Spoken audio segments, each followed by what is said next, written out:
네, 오늘 주시는 하나님의 말씀을 보시겠습니다. 고린도전서 12장 1절에서 11절 말씀입니다. 277면에 있습니다. 신약전서 277면에 있습니다. 네, 한 절씩 교독하시겠습니다. 형제들아, 신령한 것에 대하여 나는 너희가 알지 못하기를 원하지 아니하노니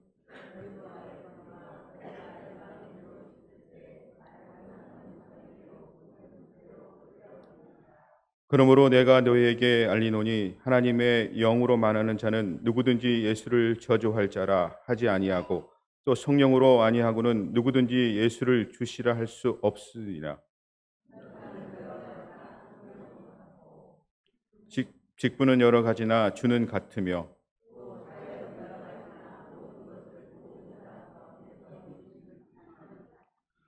각 사람에게 성령을 나타내심은 유익하게 하려 하심이라.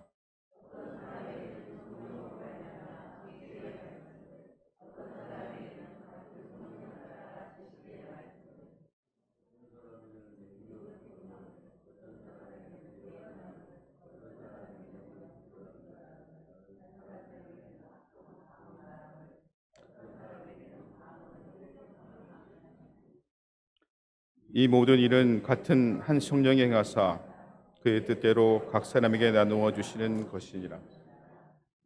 아멘. 오늘 저에게 말씀을 전해주실 목사님은 지난 67주년 우리 창립 기념주일 때 오셔서 말씀을 전해주신 종교교회 최이우 목사님이십니다. 목사님께서는 저희 교회가 오래전에 우리 엄효선 목사님 계실 때 저희 교회에 한 방문한 적이 있다 하셔요. 참 귀한 교회다 이렇게 생각을 하셨다고 합니다. 오늘 목사님께서 말씀 전해주실 때 큰 은혜 받으시기 바랍니다. 감사합니다. 할렐루야. 제가 그러니까 이 강단에 쓴 게 오늘 세 번째입니다. 목사님 계실 때 정확하게 언제인지 지금 기억은 잘 안 되는데요. 왔었고 지난해 추수감사주일날 왔고 오늘 세 번째. 오늘 예배 함께 하신 여러분들에게 하나님의 은혜가 충만하기를 주의 이름으로 축복합니다.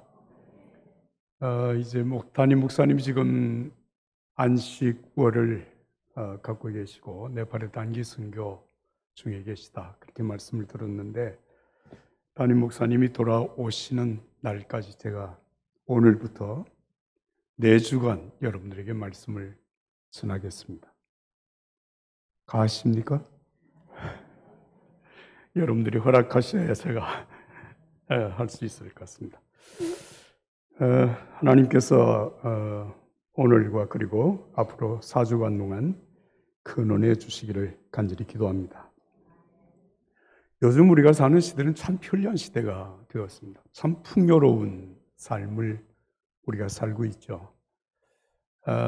소위 말하는 아날로그 시대가 지나가고 이제는 디지털 시대 그리고 요즘 최근 이제 AI 시대까지 도래를 해서 우리가 스마트폰 하나면 삶의 상당히 많은 부분을 해결해 갈 수 있는 그런 시대를 지금 살고 있습니다. 이런 편리함이 우리의 신앙생활에 어떤 영향을 미칠까? 사실 우리가 다 겪어온 일이지만 2020년부터 3년 동안 코로나 팬데믹을 거쳤죠. 바로 그때 우리가 하여튼 디지털 시대 그리고 AI에 많은 도움을 받았어요. 예배당에 나와서 예배 드릴 수는 없지만 우리가 있는 처소에서 예배할 수 있고 영상으로 또 성경 공부도 할 수 있고 성도의 교제도 나눌 수 있는 그런 유익함을 우리가 사실 경험했습니다. 근데 지금은 이제 그런 시대가 끝나고 지금 우리가 모여서 예배할 수 있고 모여서 성경 공부도 하고 성도의 교제도 나누고 그리고 선교도 할 수 있는 그런 시대가 되었는데 그 삶의 편리함을 주었던 디지털이나 혹은 AI 이런 것들이 우리 신앙에 어떤 유익을 주고 있는가? 저는 요즘 굉장히 많이 생각을 하게 됩니다. 왜냐하면 여러분들이 다 아시는 대로 코로나 이전에 신앙생활을 열심히 하고 하던 분들이 코로나 이후에 예배당에 나와서 함께 예배하고 기도하고 찬미하고 성도의 교제를 나누고 봉사하고 하는 이런 일들에 많은 분들이 사실은 동참하지 않는 상황. 다시 말하면 코로나 시대와 똑같이 영상으로 예배하고 영상으로 참여하는 이제 그런 경우를 보게 될 때, 과연 이것이 어떻게 될까? 어떻게 될까? 이제 그런 염려를 솔직하게 합니다.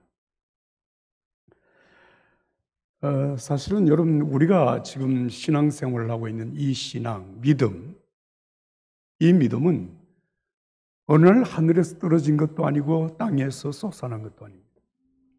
2000년 기독교 역사 속에서 하나님께서 우리에게 믿음의 선조들이 지켰던 그 소중한 믿음의 유산을 이어받게 하시고, 이 소중한 믿음은 여러분 결코 싸구려 은혜가 아닙니다. 값비싼 은혜이거든요.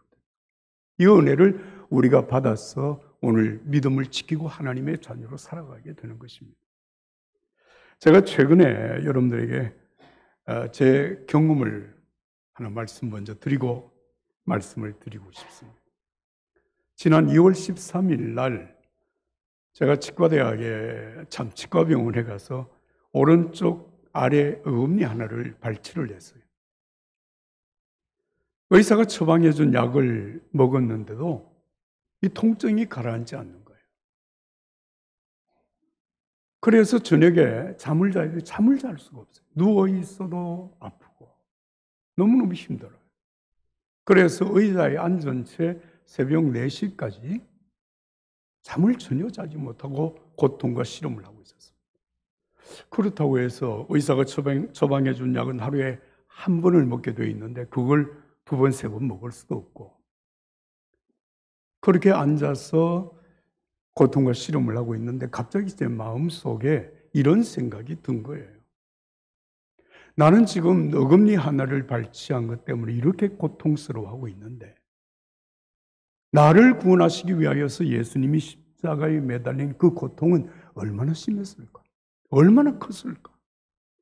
그동안 나는 수도 없이 예수님의 고통이, 예수님의 십자가의 은혜가 우리를 구원했다고, 우리를 대속했다고, 우리를 하나님의 자녀 만든 놀라운 구원의 은총이 되었다고 말해 왔는데, 내가 지금까지 예수님의 그 고통을 말하면서 예수님의 십자가의 고통을 얼마나 진지하게 생각했는가 생각을 해보니까 갑자기 회개가 되는 거예요.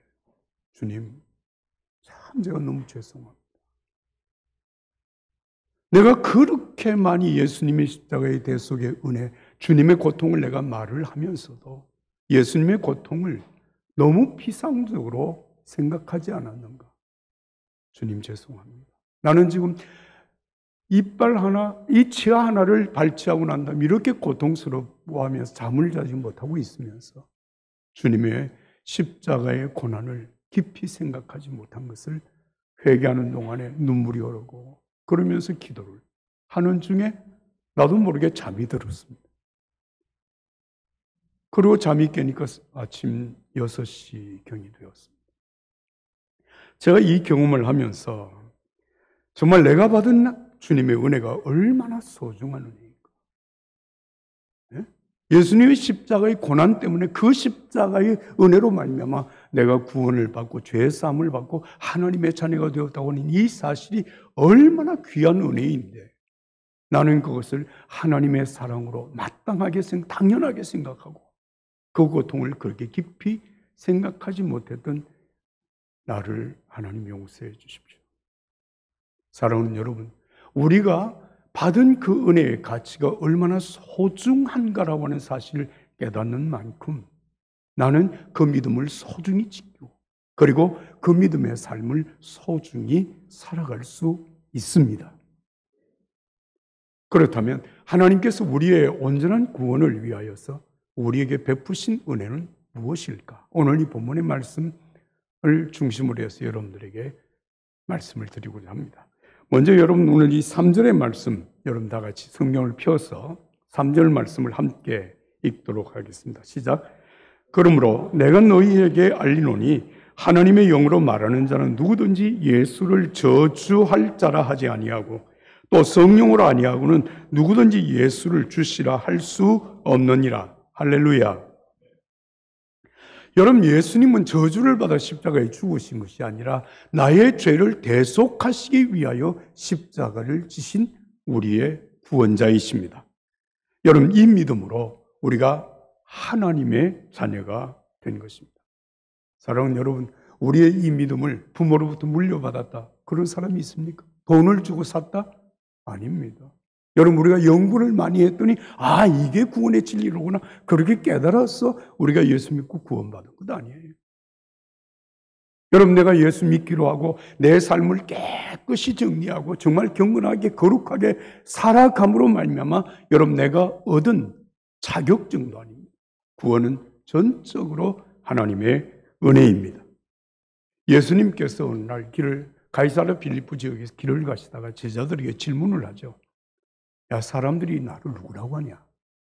그럼 너는 나를 누구라고 하냐?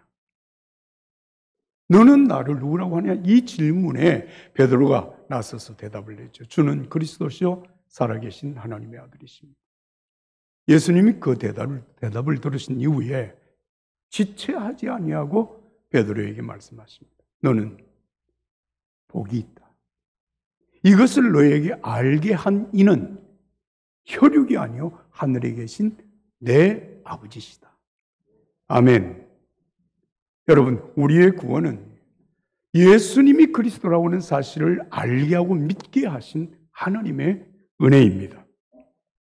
에베소서 1장 3절 14절에 있는 말씀을 보면 여러분, 우리를 구원하신 하나님의 은혜가 얼마나 심오한지, 얼마나 놀라운지, 얼마나 신비로운지 말씀하고 있습니다. 제가 몇 구절 말씀을 읽으면 이렇습니다. 하나님은 세상이 창조되기 전에 그리스도 안에서 우리를 선택하셔서 사랑 가운데서 그 앞에 거룩하고 흠이 없게 하셨습니다. 하나님은 그분의 기뻐하시는 뜻을 따라 우리를 예정하셔서 예수 그리스도로 말미암아 하나님의 양자가 되게 하셨습니다. 그래서 우리가 하나님을 아버지라고 부르는 것이에요. 그리스도 안에서 우리는 하나님의 은혜의 풍성함을 따라 그의 피로 구속 곧 죄 사함을 받았습니다. 이게 여러분, 하나님의 은혜의 풍성함으로 예수님의 십자가의 피로 우리가 구속, 죄 사함을 받았다는 것입니다. 그리고 여러분도 그리스도 안에서 진리의 말씀 곧 여러분을 위한 구원의 복음을 듣고 또한 그리스도 안에서 믿어 약속하신 성령으로 인치심을 받았습니다. 이 진리의 말씀을 듣고 믿음으로 여러분, 성령께서 우리를 도장을 찍어서 너는 내 것이다, 그렇게 확정하셨다는 것입니다. 오늘 저와 여러분들이 이 놀라운 하나님의 은혜로 구원받아 하나님의 자녀가 되었습니다. 믿으시면 할렐루야입니다. 여러분, 오늘 우리가 사는 세상 참 혼란스럽잖아요. 그렇죠? 지금 대선을 앞두고 대선을 앞두고 여러 가지 어려운 일이 많습니다. 그런데 어떤 사람들은 그래요. 여러분, 한 사람 지도자가 바뀌면 세상이 바뀐다. 상당히 일리가 있는 말이죠. 그렇죠? 여러분, 걸출한 지도자가 정말 탁월한 지도력을 발휘하면 대한민국이 달라질 것은 사실입니다. 그러나 중요한 것은 만약에 내가 내 자신 하나를 제대로 바꾸지 못한다면 여러분, 그 변화는 멀지 않아서 한계에 부딪히고 절망과 좌절로 끝나고 말 수도 있습니다. 여러분, 권력이나 돈이나 명예나 쾌락, 이런 것들이 우리의 삶에 참 좋은 것처럼 보여지지만 여러분, 그것을 따라가다 보면 우리의 삶은 어느 순간에 무너지게 된다는 사실을 깨닫게 됩니다. 중요한 것은 여러분, 우리가 정말 예수 그리스도를 믿음으로 하나님의 자녀로 거듭나는 새 사람이 되는 삶 속에 여러분, 우리의 변화가 있습니다. 여러분의 가정의 변화가 있습니다. 여러분, 교회의 진정한 변화가 있습니다. 우리가 사는 이 세상의 변화가 거기에 있습니다. 이 하나님의 은혜가 여러분들의 심령과 가정과 삶 속에 충만하게 되기를 예수님의 이름으로 축복합니다. 고린도전서 12장 7절 우리 다 같이 한 목소리로 다시 읽겠습니다. 7절입니다. 각 사람에게 성령을 나타내심은 유익하게 하려 하심이라. 자, 여기 보세요. 여러분, 각 사람, 예수를 믿는 저와 여러분들 각 사람에게 성령을 나타내신다. 성령을 나타내신다. 그렇죠. 여러분, 예수 그리스도를 믿음으로 구원받은 그 믿음도 성령으로 말미암아 우리에게 깨닫게 하신 은혜입니다. 그렇다면 그 성령께서 우리 각자에게 여러분 나타나신다는 거예요. 성령께서 나를 통하여 나타나신다. 그렇게 나타나시는 것은 유익하게 하려 함이라. 그 다음에 11절 말씀 다 같이 읽겠습니다. 이 모든 일은 같은 한 성령이 행하사 그의 뜻대로 각 사람에게 나누어 주시는 것이니라. 할렐루야. 무엇을 나누어 주시느냐? 여러분, 성령은 예수님이 누구신지 우리에게 깨닫게 하시고 믿게 하셔서 우리를 구원하실 뿐만 아니라 구원받은 우리가 하나님의 자녀답게 살아갈 수 있는 능력도 허락하신다는 거예요. 그 능력이 뭐냐면 성령께서 내 안에 오셔서 성령이 나를 통하여 나타나신다. 다시 나타나신다고 하는 이 말은 나를 통하여 일하신다라고 하는 뜻입니다. 그러면 그 성령이 하시는 일이 뭐냐? 오늘 이 4절부터 11절까지 말씀을 보면 지혜의 말씀으로 역사하십니다. 지식의 말씀으로 역사하십니다. 믿음으로, 그리고 병 고침으로, 능력 행함으로, 예언함으로, 또 영들 분별함으로, 각종 방언을 말함으로, 또 그 방언을 통역함으로 성령은 우리를 통하여 그렇게 역사를 하신다는 것이에요. 사랑하는 여러분, 만약에 우리가 하나님의 자녀가 되었습니다. 난 예수 믿고 구원받았습니다. 이렇게 말하면서 실제적으로 우리의 삶에 변화가 없다면, 예수 믿는데 아무런 삶의 변화가 없다면, 여러분, 나는 예수 믿는다고 할지 모르지만 내가 예수 믿는다고 말하는 그 말을 사람들이 정말 신뢰를 하겠느냐? 여러분 생각을 해보세요. 네? 난 정말 예수 믿습니다. 나는 구원받았습니다. 나는 하나님 자녀가 되었습니다. 그러는데 하나님의 자녀답게 살아가는 삶의 모습이 없다면 사람들이 나를 어떻게 보겠냐고 말이에요. 사랑하는 여러분, 성령께서는 우리에게 오셔서 우리를 하나님의 자녀가 되게 하시는 믿음도 갖게 하셨지만, 여러분 그 성령이 우리 가운데 함께 하시면서 당신의 우리를 통하여 일하심으로, 다시 말하면 능력을 나타나게 하심으로 하나님의 자녀다운 삶으로 인정받게 하시는 것입니다. 성령님으로 우리의 능력이 되어서 우리 예수 믿는 사람들이 어디에서나 저 사람은 예수 믿는 하나님의 자녀로구나 인정받게 하시고 칭찬받게 하시고. 사도행전 1장 8절의 말씀 여러분 아시죠? 오직 성령이 너희 임하시면, 따라서 합시다. 너희가 권능을 받고, 다 같이 너희가 권능을 받고 예루살렘과 온 유대와 사마리아와 땅끝까지 이르러, 따라서 합시다. 내 증인이 되리라. 아멘. 자, 여러분, 성령이 우리에게 오시면 우리에게 권능, 능력이 된다는 것이에요. 그 능력은 여러분 우리가 어디를 가든지 어디에서든지 우리의 삶을 통하여 예수님의 증인이 되게 하신다. 여러분, 우리에게 오신 이 성령의 역사, 성령의 능력은 우리가 탁월한 사람이 되어서 세상에 못할 것이 없다, 그런 얘기의 능력이 아닙니다. 정말 예수 그리스도를 믿음으로 구원받은 나를 통하여 내가 구원받은 하나님의 자녀라고 하는 사실을 증거하는 능력이고, 나와 함께 하시는 예수님이 바로 나를 하나님의 자녀 되게 했다고 하는 사실을 증거하는 능력입니다. 이게 굉장히 중요한 것이에요. 창세기 39장에 보면 여러분 믿음의 사람 요셉을 만나게 됩니다. 이 요셉이 애굽으로 이제 형들이 팔아서 애굽으로 가게 되죠. 애굽으로 건너가서 그가 노예로 한 집에 팔려갑니다. 그 집은 시위대장 보디발이라고 하는 사람이었습니다. 이 보디발의 집에서 요셉의 삶을 아주 간략하게 설명하는 창세기 39장 2절과 3절 말씀입니다.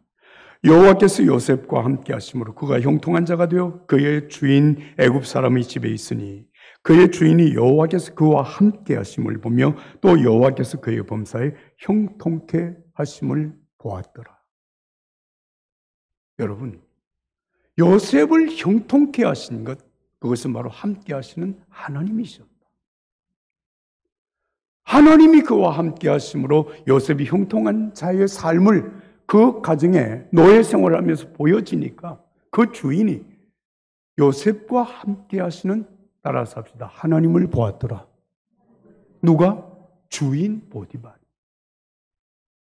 정직하게 말하면 보디발이라고 하는 사람이 하나님을 믿는 사람인지 믿지 않는 사람인지 우리가 전혀 그 사실을 알 수가 없습니다. 그런데 요셉과 함께 하시는 하나님, 다시 말하면 요셉의 삶에 형통하게 하시는 그 하나님을 보면서 요셉과 함께 하시는 하나님을 누가 보았다?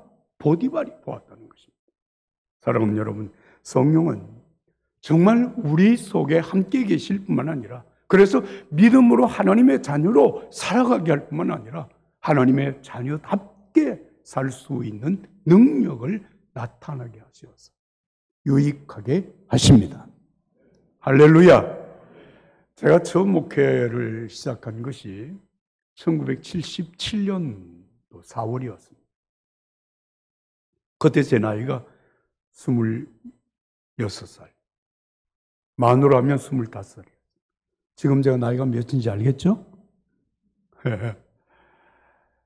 그러니까 목회를 처음, 정직하게 말하면 저는 우리 집안에서 예수 믿는 첫 번째 사람이었어요.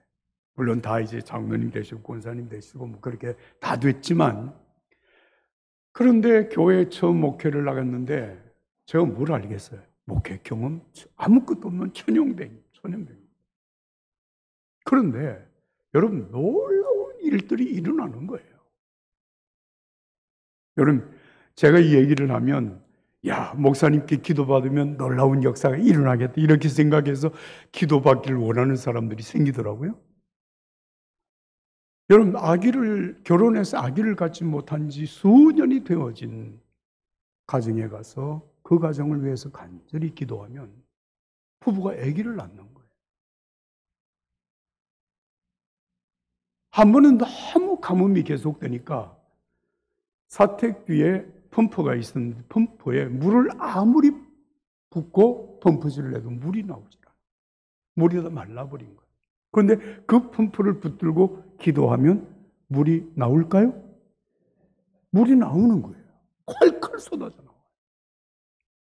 한 번은 저희 교인 중에 이게 여름에 논에서 일을 하다가 독뱀에게 발가락이 물렸어요.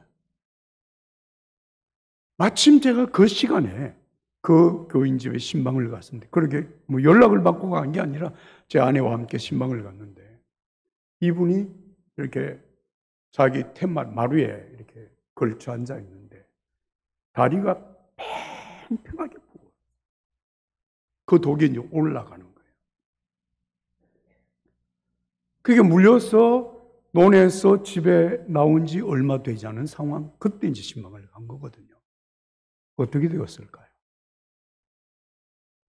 하여튼 제가 기도하면서 할 수 있는 일을 다 했습니다.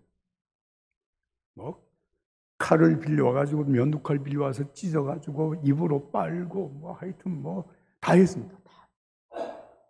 그런데 그 사람이 회복이 되었습니다. 누가 대단한 겁니까? 와, 최유가 대단. 절대로 아닙니다.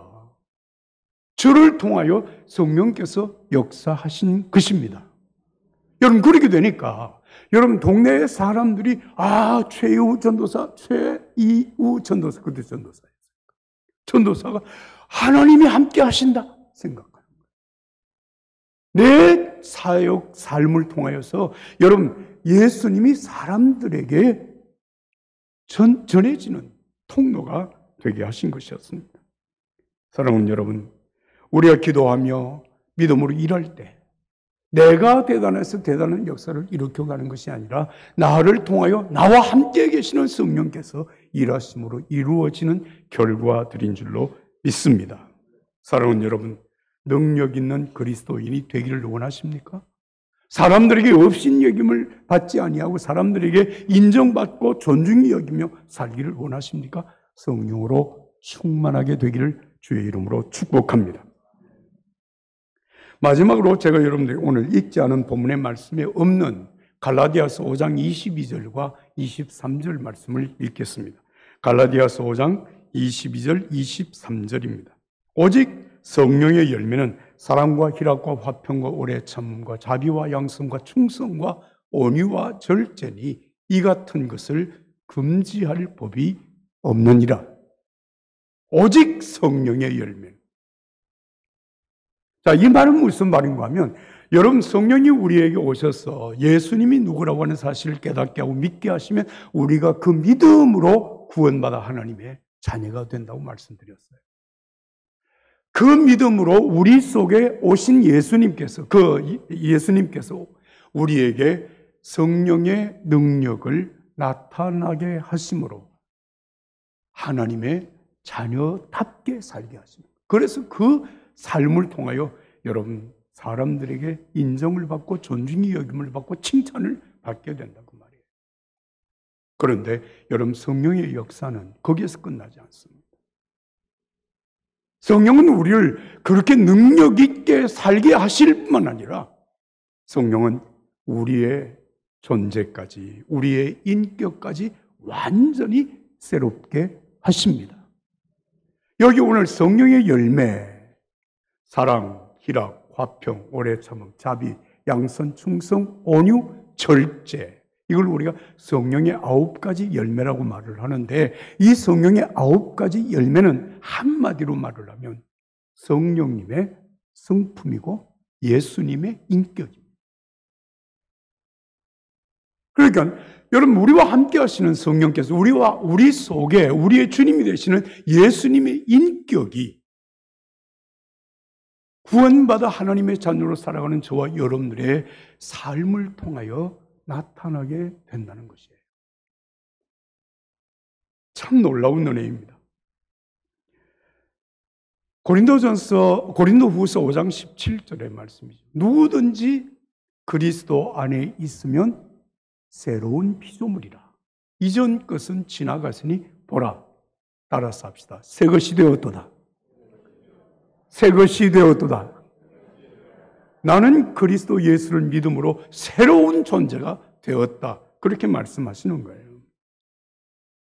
사랑하는 여러분, 정말 예수님을 닮은 성품이 우리의 인격을 통해서 드러나게 될 때 어떤 역사가 있느냐? 여러분, 전도를 해보셨죠? 생판 예수님을 알지 못하는 사람들에게 전도를 하면 그들이 이렇게 말합니다. 당신이 믿는 예수님을 나도 믿겠다고 말을 해요. 그리고 주님께로 나옵니다. 그러면서 그들이 하는 말이 당신의 삶을 당신의 모습을 보니까 야, 예수님의 성품이 뭔지 알겠습니다. 당신을 보니까 정말 예수님이 어떤 분이신가를 내가 알 것 같습니다. 여러분, 이것을 고린도후서 2장 3장에서는 뭐라고 말을 하는가 하면 너희는, 한번 따라서 합시다. 그리스도의 향기다. 그리스도의 향기다. 너희는 그리스도의 편지다. 믿으세요? 믿으세요? 어떻게 그게 내가 예수님의 향기가 되고 어떻게 내가 예수님의 편지가 될 수 있습니까? 내 속에 오신 성령님께서 나를 통하여 그 열매를 맺게 하시는 거예요. 하나님의 은혜입니다. 정말 놀라운 일입니다. 여러분, 사랑하는 예수님의 제자들의 모습을 기억하시죠? 예수님의 부름을 받아 3년 동안 예수님과 동고동락을 하면서 정말 예수님 행하시는 모든 일들을 보았고 예수님의 말씀을 들으면서 여러분, 그들이 3년 동안 제자의 삶을 살았습니다. 그런데 예수님이 십자가에 못 박히실 때에 제자들은 다 뿔뿔이 흩어졌습니다. 예수님을 모른다고 배반까지 했습니다. 여러분, 그렇게 되어지니까 그들은 이제 더 이상 누구 앞에서도 나는 예수님의 제자라고 말할 수 없는 존재가 되고 말았습니다. 모든 것이 끝났습니다. 그런데 여러분, 제자들의 삶이 그렇게 끝났습니까? 만약에 예수님의 제자들의 삶이 거기서 끝났다면 오늘 저와 여러분들은 이곳에 존재하지 않습니다. 모두가 끝이라고 생각하는 그 삶의 자리에서 새로운 시작이 일어났습니다. 새로운 변화가 일어났습니다. 예수님을 모른다고 배반하고 도망갔던 그들이 다 다시 모였을 뿐만 아니라 그들이 예수는 그리스도라고 생명을 걸고 전함으로 여러분 그 복음이 오늘 우리들에게까지 전해진 것을 믿으시면 아멘 합시다. 얼마나 놀라운 일입니까? 어떻게 다 끝난 줄 알았던 실패자였던 예수님의 제자들이 여러분 예수님을 증언하는 제자의 삶을 위해서 목숨을 걸게 되었을까요? 이 놀라운 역사가 일어나게 되었을까요? 그것은 오직 하나입니다. 주님이 약속하신 대로 그들이 간절히 기도하며 주님의 성령의 충만함을 사모했을 때 성령이 그들에게 임하시자 여러분 그들의 삶은 완전히 변화되게 되었습니다. 오늘 우리의 삶 속에 여러분 예수 믿지만 아직도 내게 그런 능력이 나타나지 않습니다. 내가 예수님을 믿고 내가 구원받았다고 확신은 하지만 아직도 그런 인격의 변화까지 나타나지 않습니다. 라고 하는 사람들이 혹 있을지 모르겠습니다. 그런데 제가 오늘 여러분들에게 분명하게 말씀드립니다. 여러분, 우리가 예수 믿음으로 우리의 존재, 우리의 인격, 우리의 신분은 그 믿음의 순간에 변화가 됩니다. 어떻게 해요? 죄인이 의인이 되고 사단의 속노릇하던 내가 하나님의 자녀가 됩니다. 이건 신분의 변화입니다. 분명히 그것은 변화가 됩니다. 그러나 내 인격이 통째로 변하고 내 삶이 정말 그리스도인의 삶으로 변화되는 것은 하루아침에 이루어지지 않습니다. 정말 아주 조금씩 점차적으로 변화되는 것입니다. 그리스도의 장성한 분량이 충만한 데까지 이르기 위하여서 우리는 여러분 인내하며 믿음으로 나가야 합니다. 제가 어느 날 비가 오는데 아파트 공사장 주변을 이렇게 걷고 있었습니다. 여러분 비가 오는데 아파트가 공사를 한참 하고 있는 그 길을 걷고 있었는데 여러분 그 길이 어떻게 했어요? 자재를 실은 차량들이 막 계속 드나드는데 진흙창이 돼버린 거예요. 진흙창. 걷기가 무척 불편했고 마음이 불편했어요. 그런데 얼마간 시간이 흘렀습니다. 몇 달이 지났습니다. 다시 그 길을 걷게 되었습니다. 여러분 몇 달 전에 진흙창이 되어진 그 길을 걷던 때와는 완전히 다른 길이 되었습니다. 길이 깨끗해졌습니다. 아파트가 정말 깨끗한 아파트가 세워졌습니다. 그 아파트에 드나드는 사람들의 모습이 그렇게 아름답게 보였습니다. 그리고 정말 아름다운 차들이 끊임없이 드나들고 있는 모습을 보았습니다. 사랑하는 여러분, 건물이 지어지고 있을 때처럼 오늘 저와 여러분들의 삶도 온전한 그리스도인으로 나아가는 삶을 살아가고 있는 것입니다. 그것을 가리켜서 우리는 공사 중이라고 말을 합니다. 나는 그리스도인이 되었지만 온전한 삶이 되어지고 있는 중이라고 하는 말씀이죠. 에베소서 2장 21절과 22절의 말씀입니다. 그 안에서 건물마다 서로 연결하여 주 안에서 성전이 되어가고 너희도 성령 안에서 하나님이 거하실 처소가 되기 위하여 그리스도 예수 안에서 함께 지어져 가느니라. 한번 따라서 합시다. 성전이 되어가고 함께 지어져 가느니라. 여러분 예수 믿었다고 해서 하루아침에 우리가 성전으로 완성이 되어지고 여러분 우리 속에 하나님이 함께 하신다고 하는 사실을 사람들에게 마음껏 청하며 살 수 있는 그런 것이 되어지는 것이 아니라 함께 성전이 되어져 가고 있고 여러분 함께 지어져 가고 있다라고 말씀을 하고 있습니다. 이 말은 건축 중이라는 말씀입니다. 공사 중이라는 말씀입니다. 오늘 저와 여러분들의 삶 속에 여러분 그 은혜가 임하기를 주의 이름으로 축복합니다. 여러분 신앙생활을 해보시면 혹시 가까운 믿음의 사람들을 보시면서 여러분 마음에 들지 않을 때가 있죠. 아니 예수 믿는 사람이 아니 집사님이라며 장로라며 뭐 이런 얘기를 여러분 할 수 있는 목사라며 근데 마음이 안 들어. 기분 나빠. 근데 여러분 그 기분 나쁜 것이요 그 사람 때문만 아닙니다. 때로는 내가 내 자신을 봐도 기분 나쁠 때가 있어요. 야, 너 지금 예수 믿은 지 몇 년이야? 그런데 그것밖에 안 돼? 그렇게 사는 게 맞아? 와, 그 생각을 하면 마음에 좌절이 되고 야, 이거 내가 진짜 거듭난 거 맞아? 회의가 들기도 하고 내가 이러면서 신앙생활을 계속한다고 하는 것이 맞아? 그런 생각이 들 때도 있습니다. 그러니까 여러분 우리가 꼭 기억해야 될 말씀이 고린도전서 11장 1절에 있습니다. 고린도전서 11장 1절입니다. 내가 그리스도를 본받는 자가 된 것 같이 너희는 나를 본받는 자가 되라. 따라서 합시다. 나를 본받는 자가 되라. 여기서 이 나를 본받는 자가 되라고 하는 나는 누구입니까? 사도 바울입니다. 사도 바울이 여러분들은 나를 본받는 자가 되십시오. 그렇게 말을 하면서 하는 말이 나는 그러면 사도 바울은 어떤 자인가? 내가 그리스도를 본받는 자가 된 것 같이. 잘 들으세요?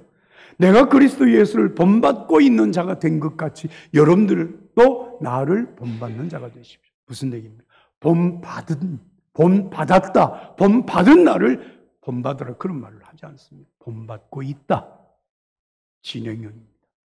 미완성입니다. 완성을 향하여 나아가는 여러분 신앙인의 삶의 모습을 여러분들이 본받으십시오. 그렇게 말을 하는 것입니다. 사랑하는 여러분, 우리가 아직도 부족한 것은 솔직한 우리의 고백입니다. 능력도 부족하고 우리의 인품도 아직 미완성입니다. 그러나 우리는 주님이 나타나시는 그날 여러분 예수님의 그 영광스러운 모습처럼 우리의 모습이 변화된 것을 경험하게 되는 날이 반드시 올 줄로 믿습니다. 남가주 대학에 47년간 철학 교수를 했던 달라스 윌라드라고 하는 아주 유명한 영성학자가 있습니다. 이분이 제자도라고 하는 책을 쓰면서 마지막 결론을 이렇게 내렸습니다. 이제 어찌할 것인가? 세상을 고칠 것인가? 아니다. 그러면 교회를 고칠 것인가? 그것도 아니다. 당신이 첫째로 할 일은 자신을 고치는 일이다. 교회와 세상을 고치고 싶다면 나 자신을 고치는 일부터 시작해야 한다. 사랑하는 여러분, 내가 어떻게 변화될 것입니까? 예수 그리스도를 믿음으로 말미암아 성령의 은혜로 내가 하나님의 자녀가 되었습니다. 그래서 오늘 여기 우리가 있습니다. 그 내게 오신 성령께서 내 삶을 통하여 내 사역을 통하여 성령의 능력을 나타내게 하심으로 사람들에게 인정받고 존중받는 사람이 되는 겁니다. 성령께서 나와 함께 하심으로 내 인격 속에 예수님의 성품이 드러나게 하심으로 여러분 그리스도의 완전을 드러내게 하시는 분이 성령님이십니다. 이 은혜가 오늘 여러분들 심령과 삶 속에 함께 하시기를 예수님의 이름으로 축복합니다. 축복합니다. 네, 기도하겠습니다. 거룩하신 하나님, 우리에게 성령으로 충만하게 하옵소서. 예수님만이 나의 주 나의 하나님 되심을 믿음으로 하나님의 자녀로 살게 하시옵소서. 성령께서 내게 나타내시는 능력으로 사람들에게 존중이 여김을 받는 하나님의 자녀 되게 하여 주시옵소서. 성령과 함께하는 삶을 통하여 예수님의 성품이 내 인격과 삶을 통하여 드러나게 하시어서 하나님, 나로 말미암아 예수님의 이름이 존귀히 여김을 받게 하여 주옵소서. 예수님의 이름으로 간절히 기도하옵나이다. 아멘. 거룩하신 하나님, 주일 하나님 앞에 나와 예배하고 주께서 우리에게 주신 그 말씀을 마음에 간직하고 이제 우리가 삶의 자리로 돌아갑니다. 우리의 삶이 이루어지는 그곳에서 나와 함께 하시는 예수님의 증인으로 살게 하여 주옵소서. 이제는 주 예수 그리스도의 은혜와 하나님 아버지의 사랑과 성령의 교통하심이 오늘 하나님 앞에 예배하고 돌아가는 모든 믿음의 가족들 심령과 가정과 삶 속에 영원히 함께 하시기를 간절히 축원하옵나이다. 아멘.